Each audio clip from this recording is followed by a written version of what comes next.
এসো আল্লাহ ও রাসূলের অনুগত হই এসো কোরআনের মাহফিলে সমবেত হই এসো আল্লাহর গুণগান করি এসো তারি পথে জীবন গড়ি এসো আল্লাহর গুণগান করি এসো তারি পথে জীবন গড়ি আল্লাহর নাম নিলে তাতে যদি সুখ মিলে আল্লাহর নাম নিলে তাতে যদি সুখ মিলে কেন সেই নাম থেকে দূরে সরে রই কেন সেই নাম থেকে দূরে সরে রই এসো কোরআনের মাহফিলে সমবেত হই এসো কোরআনের মাহফিলে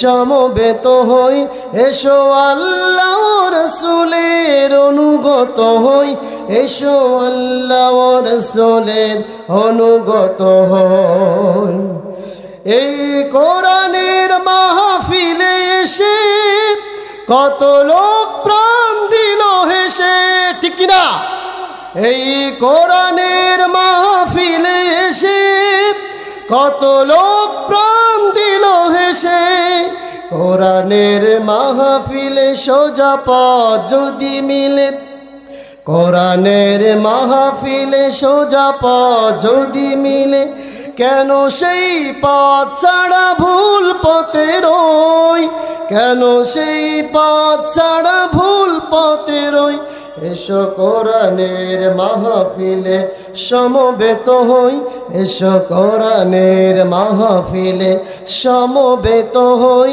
এসো আল্লাহ ও রাসূলের অনুগত হই এসো আল্লাহ ও রাসূলের অনুগত হই আলহামদুলিল্লাহ ঐতিহ্যবাহী জেলা সাতক্ষীরা কালীগঞ্জ থানার অন্তর্গত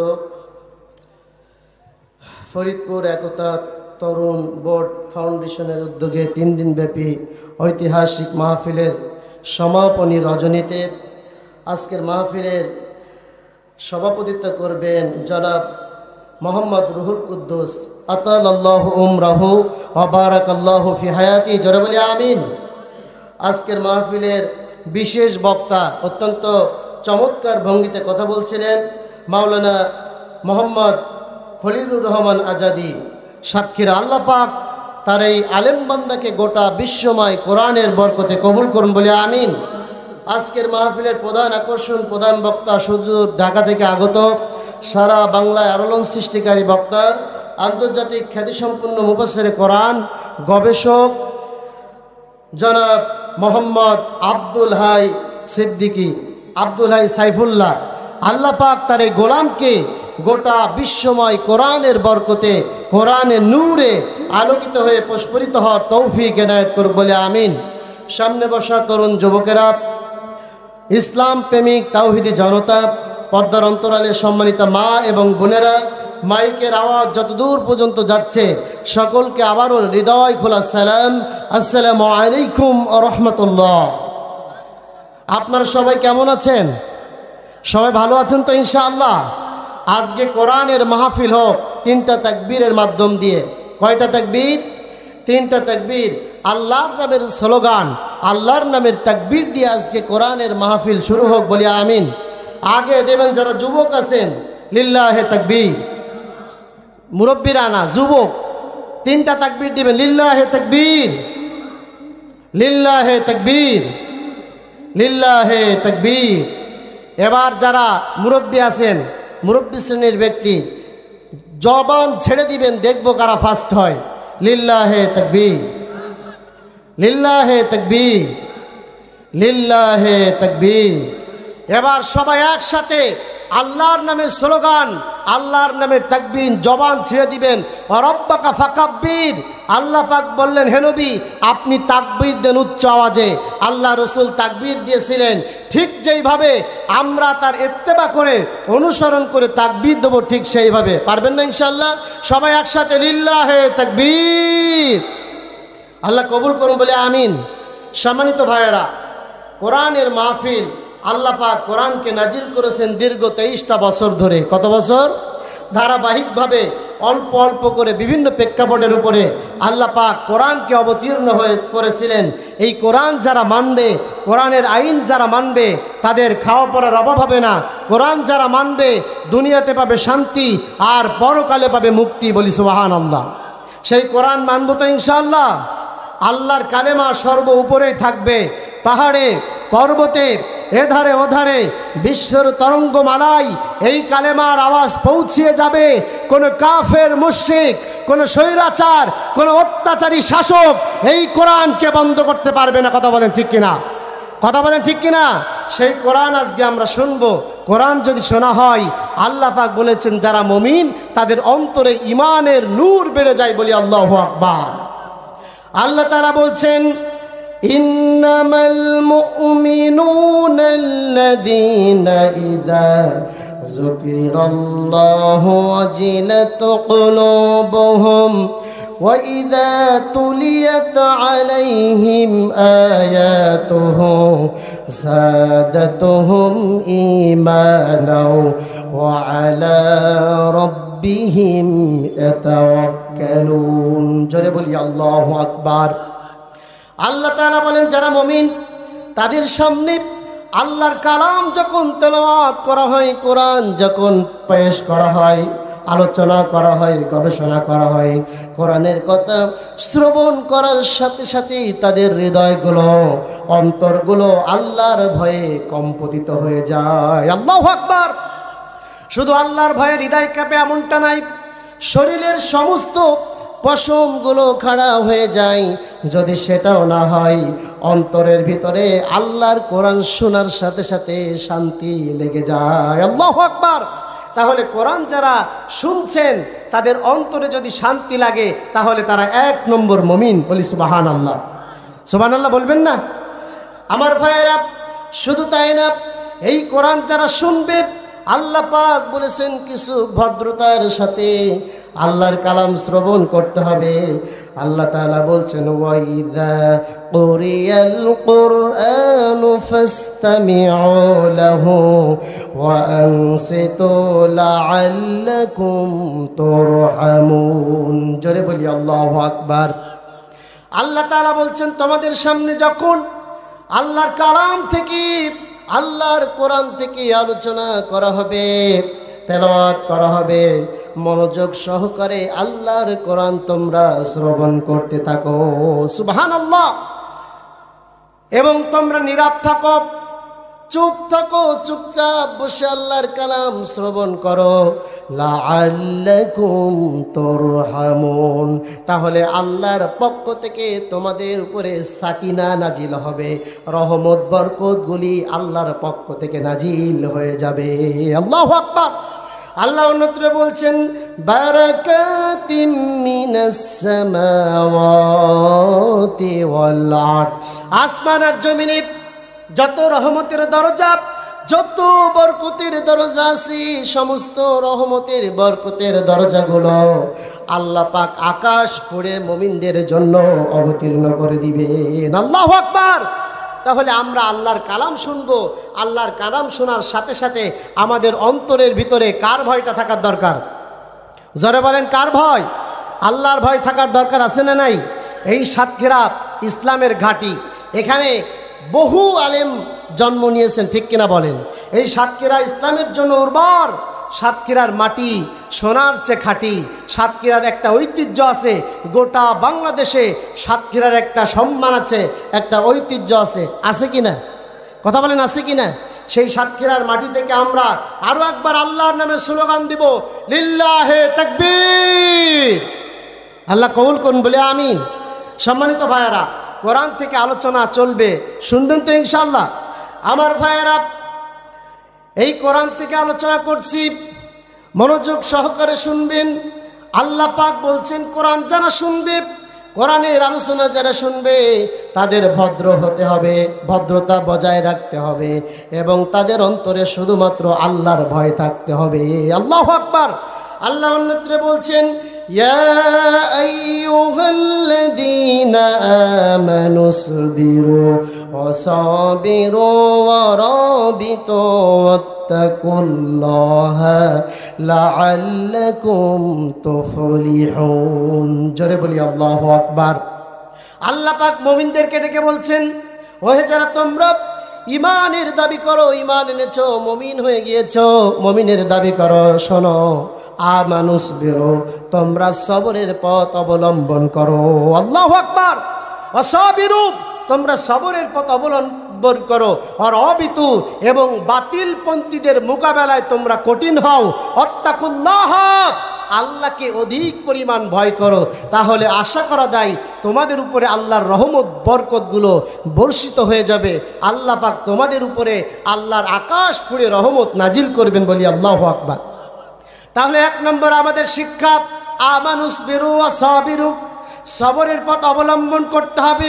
দুনিয়ার এমন কোনো নবী নাই, এমন কোনো রাসূল নাই, সেই রাসূলদের উপরে 9টি গুণ বৈশিষ্ট্য করে দেওয়া হয়েছিল। 9টি গুণ ছিল, দুনিয়ার সব নবীদের 9টি গুণ ছিল, তার ভিতরে 1 নম্বর গুণ ছিল সবর। সুবহানাল্লাহ। তাহলে নবীরা সবর করেছেন, ধৈর্য ধারণ করেছেন, বিপদে মুসিবতে ধৈর্য ধারণ করেছেন।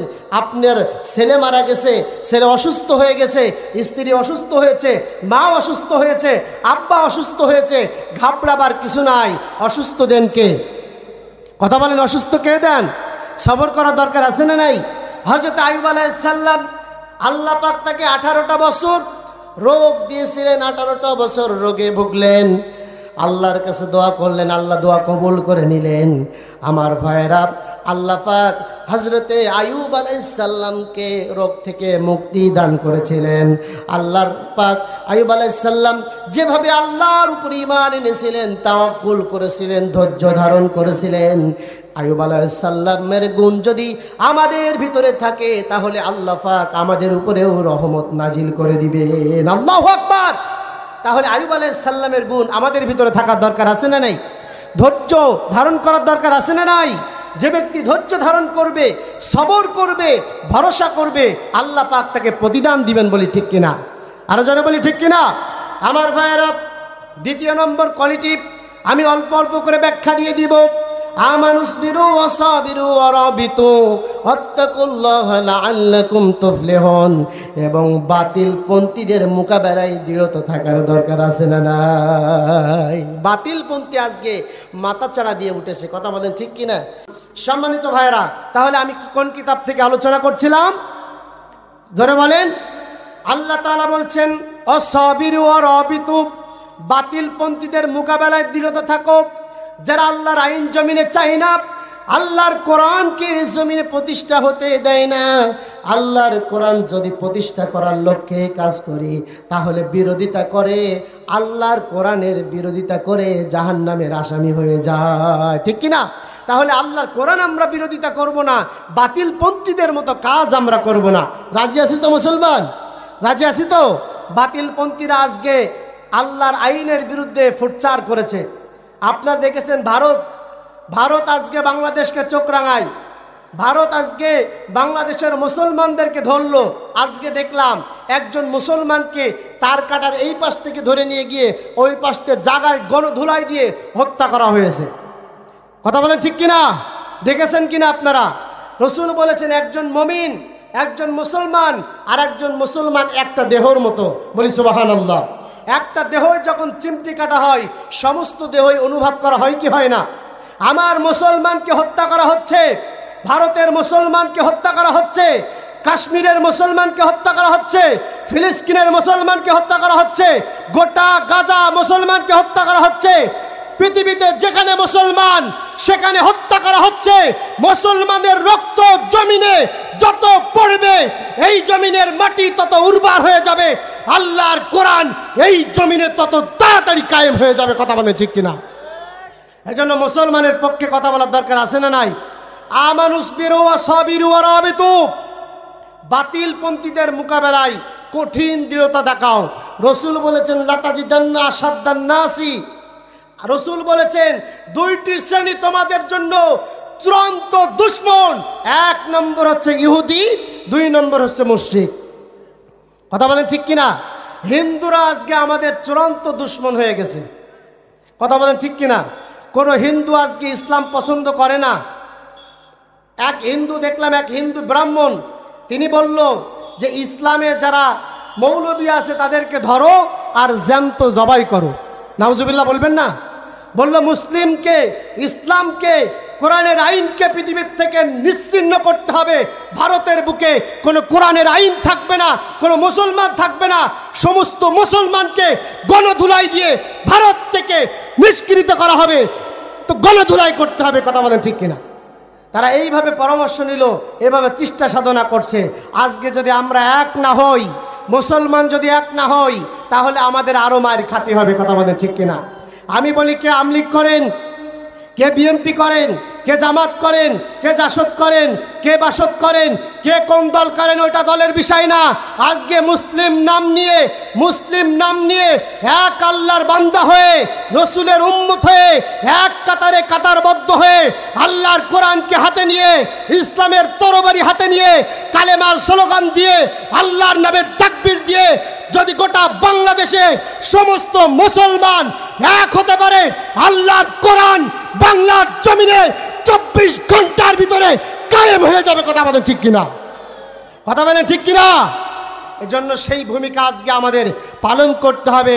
আমানুসবিরু ওয়াসাবিরু অরাবিতু, তোমরা বাতিল পন্থীদের মোকাবেলায় দৃঢ়তা দেখাও, কঠিন ভূমিকা পালন করো। কার কথা? যারা বলেন আল্লাহ পাক অন্য আরেকটা দিয়ে বলছেন, আল্লাহ তাআলা বলেন ইন্নামাস সাবিলু আলাল্লাযীনা ইয়াযলিমুনান নাস ওয়া ইয়াবগুনা ফিল আরদি বিগাইরিল হক উলাইকা লাহুম আযাবুন আলীম। জোরে বলি আল্লাহু আকবার, আরো জোরে আল্লাহু আকবার। আল্লাহ তাআলা বলেন ইন্নামাস সাবিলু, নিশ্চয়ই যারা, ইন্নামাস সাবিলু আলাল্লাযীনা ইয়াযলিমুনান নাস, নিশ্চয়ই তিরস্কারের উপযুক্ত তারা, আল্লাহর মামলার উপযুক্ত তারা, আল্লাহর মামলার আসামি তারা। ইয়াযলিমুনান নাস, যারা মানুষের উপরে জুলুম করে। ইয়াযলিমুনান নাস, যারা মানুষের উপরে জুলুম করে। ওয়ায়াবগুনা ফিল আরদ, এবং জমিনে ফাসাদ সৃষ্টি করে, জমিনে অন্যায়ভাবে বাড়াবাড়ি করে। আল্লাহ এবং তার রাসূল যে সীমা দিয়েছে, আল্লাহ এবং তার রাসূল যে সীমা রেখে দিয়েছে, সেই সীমাকে তোয়াক্কা করে না। আল্লাহ এবং তার রাসূলের চেয়ে বেশি বুঝে আগ বাড়িয়ে তারা কথা বলে। কথা বলেন ঠিক কিনা? ওয়ায়াবগুনা ফিল আরদ, জমিনে তারা বাড়াবাড়ি করে, ফাসাদ সৃষ্টি করে। উলাইকা লাহুম আযাবুন আলীম, আল্লাহ তাআলা বলছে, হে নবী আপনি তাদেরকে বলে দেন, তাদেরকে কঠিন শাস্তির ভিতরে আল্লাহ পাক নিক্ষেপ করবেন। বলেন নাউজুবিল্লাহ, জোরে বলেন নাউজুবিল্লাহ। আমার ভাইয়ের জন্য মানুষের উপরে জুলুম করা যাবে না। ইয়াযলিমুনান নাস, যারা মানুষের উপরে জুলুম করবে, মানুষের ঘর ভাঙবে, মানুষের হত্যা করবে, বিনা অপরাধে কোরআনের পাখিকে 13 বছর যারা বন্দী করবে, যারা আমির হামজাকে বন্দী করবে, মামুনুল হককে বন্দী করবে, যারা ইব্রাহিমকে বন্দী করবে, আব্বাস মাদানিকে যারা বন্দী করবে, বাংলাদেশ সহ গোটা পৃথিবীর আলেমদেরকে যারা বন্দী করবে। ইয়াযলিমুনান নাস, তারা মানুষের উপরে জুলুম করলো। ওয়ায়াবগুনা ফিল আরদ, এবং জমিনে বাড়াবাড়ি করলো। আল্লাহ পাক বললেন তাদেরকে অবশ্যই আল্লাহ পাক জাহান্নামের কঠিন আগুনের ভিতরে নিক্ষেপ করবেন। তাহলে মানুষের উপরে জুলুম করা যাবে? খুব গরম লাগছে ভাই, আমার ভিতরটা ঘেমে গেছে, ফ্যান নাই। কষ্ট পাচ্ছেন আপনারা? মানুষের উপরে জুলুম করা যাবে? মানুষের ঘর ভাঙা যাবে, খাদ্যে ভেজাল দেওয়া যাবে, মানুষকে হত্যা করা যাবে, জুলুম করা যাবে। আজকে যারা মানুষ হয়ে মানুষের উপরে জুলুম করছো, মনে রাখবা আজকে তুমি মাজলুমের উপরে জুলুম করছো। তুমি যখন মাজলুমের উপরে জুলুম করছো, শুধু মাজলুমের জুলুম সীমাবদ্ধ নয়, মাজলুমকে জুলুম করার অর্থই হচ্ছে স্বয়ং আল্লাহর উপরে জুলুম করা। বলি নাউজুবিল্লাহ। মাজলুমের জুলুমের ভিতরে আর আল্লাহের জুলুমের ভিতরে কোনো পর্দা থাকে না। থাকে কি? মাজলুমের যারা জুলুম করছে, মাজলুম যদি বদদুয়া করে দেয়, অবশ্যই আপনি দুনিয়াতে ধ্বংস হবেন, পরকালে আল্লাহর আসামির কাঠগুলায় দাঁড়ান করিবেন, অবশ্যই পরকালেও ধ্বংস হয়ে যাবেন। কথা বলে ঠিক কিনা? এজন্য মাজলুমের উপরে জুলুম করা যাবে না, মাজলুমের ঘর ভাঙা যাবে না, মিথ্যা মামলা দেওয়া যাবে না, খাদ্যে ভেজাল দেওয়া যাবে না, জনগণকে বিনা অপরাধে ফাঁসি দেওয়া যাবে না। আজকে বাংলাদেশে ধর্ষণ বেড়ে গেছে, ধর্ষণের কোনো বিচার হয় না। যদি ধর্ষণের বিচার হতো তাহলে অনেক মানুষ ন্যায় বিচার পেয়ে যেত, ঠিক কিনা? ধর্ষণের বিচার কি হয়? আজকে জিনার ছড়াছড়ি, ধর্ষণের ছড়াছড়ি, ক্যাসুনির ছড়াছড়ি, অবৈধ কারবারের ছড়াছড়ি, এমন কোনো পাপ নাই, এমন কোনো গুনাহ নাই সমাজে হচ্ছে না। আজকে অপরাধ দিয়ে সমাজ ঢেকে গেছে, কোনো অপরাধের বিচার হয় না। কথা বলেন ঠিক কিনা? কথা বলেন ঠিক কিনা? ইয়াজলিমুনান নাস, তারা মানুষের উপরে জুলুম করছে। মানুষ হয়ে যারা মানুষের উপরে জুলুম করবে, আল্লাহ পাক বলেছেন অবশ্যই আমি রব্বুল আলামিন তাদেরকে কঠিন আযাবে গজবে গ্রেফতার করব এবং কঠিন আযাব দিয়ে আমি আল্লাহ তাদেরকে ধ্বংস করে দিব। লিল্লাহি তাকবীর। আমার ভাইরা,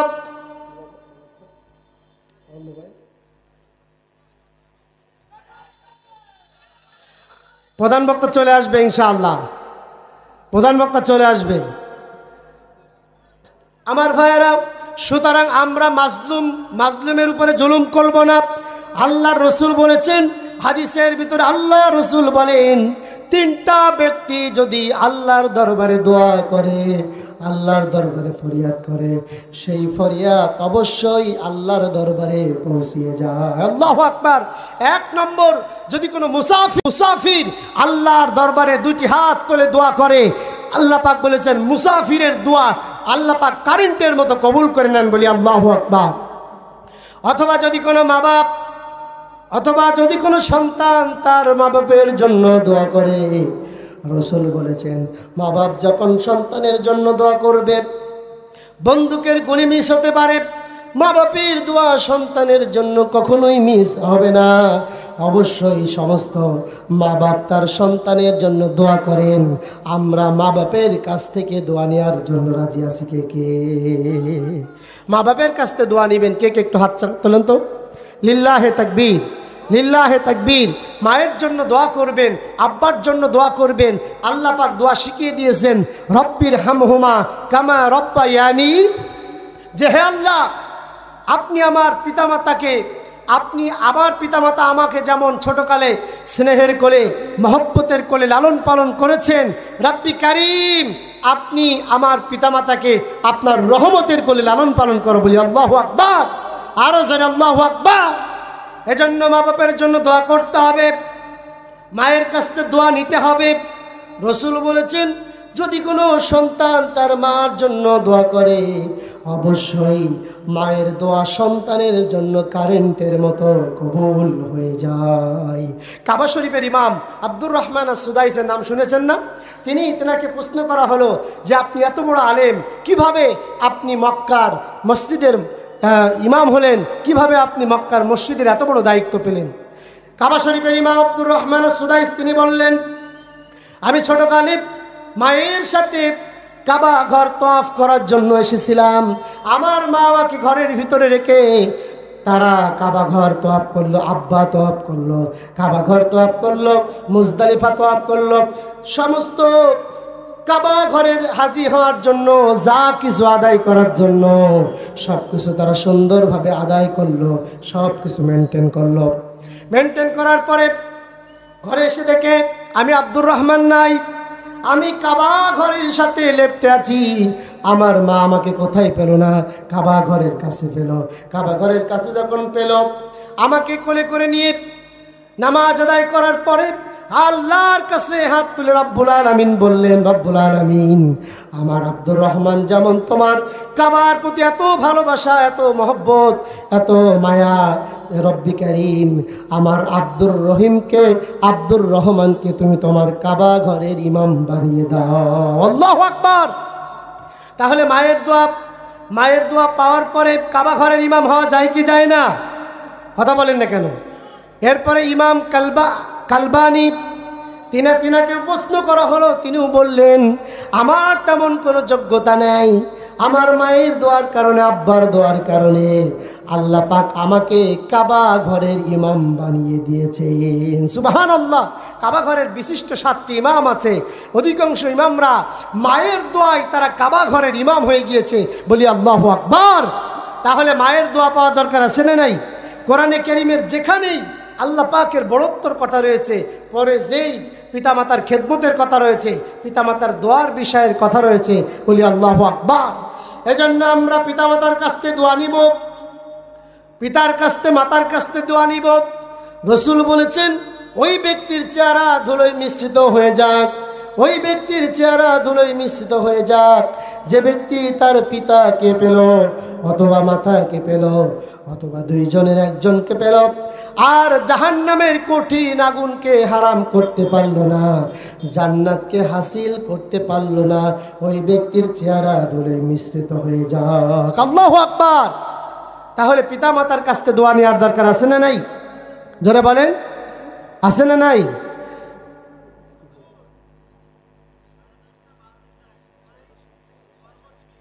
যা 10:30টায় আসবে, তাই তো? 10:30টায় আসবে। আপনারা কষ্ট পাচ্ছেন? আর 5টা মিনিট শুনবেন না ইনশাআল্লাহ? আর 5টা মিনিট। লিল্লাহে তাকবীর, লিল্লাহে তাকবীর। আল কোরআনের আলো, আরে জোরে তাকবীর দেন না জবান ছুড়ে। আল কোরআনের আলো, আল হাদিসের আলো, সংসদে জালো আমার নেতা তোমার নেতা বিশ্বনবী মুস্তাফা, লিল্লাহে তাকবীর। সুতরাং আমার ভাইয়েরা, পিতামাতার কাছ থেকে দোয়া নিতে হবে। পিতামাতার কাছ থেকে যদি কোনো সন্তান দোয়া নিতে পারে, আল্লাহ পাক বলেছেন ওই সন্তান হলো আল্লাহ পাকের শ্রেষ্ঠ বান্দা হয়ে যায়। তাহলে 3 নম্বর হচ্ছে কোনো মাজলুম যদি আল্লাহর কাছে দোয়া করে, মাজলুম কাকে বলা হয় এটা আপনারা জানেন কি? কথা বলেন। মাজলুম বলা হয় তাকে যে ব্যক্তি অত্যাচারিত, যে ব্যক্তি নির্যাতিত, নিপীড়িত, যার উপরে জুলুম করা হয়েছে, অত্যাচার করা হয়েছে, মানবিক অত্যাচার করা হয়েছে, শারীরিক অত্যাচার করা হয়েছে, যে ব্যক্তি যার উপরে অসংখ্য জুলুম করা হয়েছে, সেই ব্যক্তিকে মাজলুম বলা হয়। আল্লামা কোরআনের পাখিকে জুলুম করা হয়েছিল কিনা বলেন? কথা বলেন, হয়েছিল কিনা? তার বিরুদ্ধে ধর্ষণের মামলা দেওয়া হয়েছিল, তার বিরুদ্ধে অসংখ্য মামলা দেওয়া হয়েছিল, তার বিরুদ্ধে ট্রাইব্যুনাল গঠন করা হয়েছিল, বিনা বিচারে তার বিরুদ্ধে ট্রাইব্যুনাল গঠন করা হয়েছে। ট্রাইব্যুনাল করে মামলা দিয়ে হামলা করে তাকে নির্যাতিত নিপীড়িত করে রিমান্ড করে 13টি বছর কোরআনের পাখিকে তারা বন্দী করেছিল। কথা বলেন ঠিক কিনা? কথা বলেন ঠিক কিনা?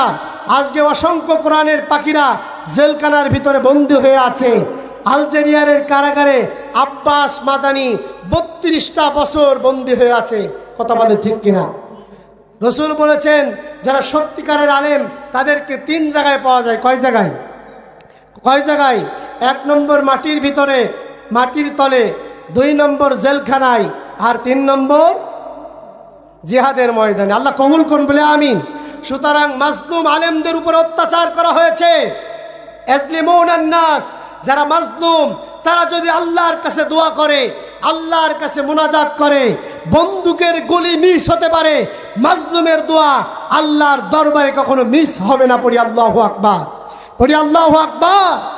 এজন্য আমার ভাইয়েরা, মাজলুম আল্লাহর কাছে দোয়া করে, দোয়া কবুল হয়ে যায়। আমরা মাজলুমদের পক্ষে থাকব, আলেমদের পক্ষে থাকব। যদি কোনো আলেম দোয়া করে, অবশ্যই আল্লাহ পাক আলেমের দোয়া কবুল করে নেবেন। আল্লাহ পাককে সবথেকে বেশি ভয় করে কারা বলেন তো? ইন্নামা ইয়াখশাল্লাহু মিন ইবাদিহিল উলামা। আল্লাহর দৃষ্টিকোণ থেকে আল্লাহকে ভয় করে তারা সবথেকে বেশি যারা উলামায়ে কিরাম, আলেম বান্দা। বিশ্বাস হয়? এটা কার কথা? কথা বলেন, আল্লাহর কথা। সুতরাং আলেমরা আল্লাহকে বেশি ভয় করে, কিন্তু সব আলেম না, সব আলেম না। কি আসতে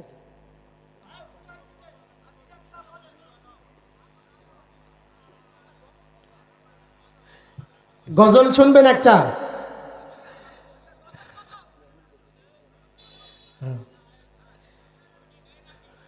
সোনালি দিনের সেই অমর খালি, আজ তোমাদের বড় প্রয়োজন। সোনালি দিনের সেই অমর খালি, আজ তোমাদের বড় প্রয়োজন। তোমাদের অভাবে ধরণীতে আজ, তোমাদের অভাবে ধরণীতে আজ চলছে জালিমের নিপীড়ন। আজ তোমাদের বড় প্রয়োজন। সোনালি দিনের সেই অমর খালি, আজ তোমাদের বড় প্রয়োজন। আজ তোমাদের বড় প্রয়োজন। তোমরাই পেরেছিলে খোদার জমিনে দিতে মানুষের নিরাপত্তা। তোমরাই ফিরিয়ে এনেছিলে ধরাতে শ্রেষ্ঠতম মানবতা। ঠিক কিনা? তোমরাই পেরেছিলে খোদার জমিনে দিতে মানুষের নিরাপত্তা। তোমরাই ফিরিয়ে এনেছিলে ধরাতে শ্রেষ্ঠতম মানবতা। আজ তোমাদের অভাবে মাজলুম জনতা ধুকে ধুকে শুয়ে যায় নিপীড়ন। আজ তোমাদের বড় প্রয়োজন। সোনালি দিনের সেই অমর খালি, আজ তোমাদের বড় প্রয়োজন। আজ তোমাদের বড় প্রয়োজন। সোনালি দিনের সেই অমর খালি, আজ তোমাদের বড় প্রয়োজন।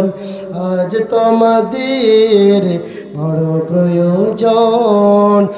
হে ইমানদার বান্দা খোদার, একটি ব্যবসা শিখে নাও। হে ইমানদার বান্দা খোদার, একটি ব্যবসা শিখে নাও। ব্যবসা করার পুঁজি তোমার, ব্যবসা করার পুঁজি তোমার আল্লাহ খোদা রসুল নেতা, রসুল নেতা। হে ইমানদার বান্দা খোদার, একটি ব্যবসা শিখে নাও। হে ইমানদার বান্দা খোদার, একটি ব্যবসা শিখে নাও। আসসালামু আলাইকুম ওয়া রাহমাতুল্লাহি ওয়া বারাকাতুহু।